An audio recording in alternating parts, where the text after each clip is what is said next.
台语字真趣味，乡亲啊，执着。台语安尼写执着，华语的执着于什么什么，拘泥于什么什么，也就是形容人执念太深，太过固执。台语讲执着。有当时，咱就是伤过执着，心情个性带伤重，才颠倒伤害到家己，遍体鳞伤。伊的一生就是互执着两字绑条嘞。若会当放下对某人的感情，伊的人生会较快活。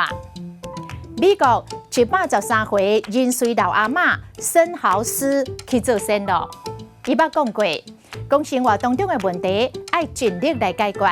若是无法度改变，就应该放手，唔通执着，唔通互压力甲烦恼来缠身。伊讲，保持心理的平和是长岁寿的重要关键。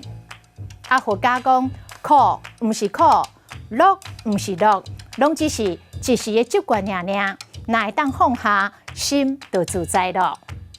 今仔日的台语字，执着实在真趣味。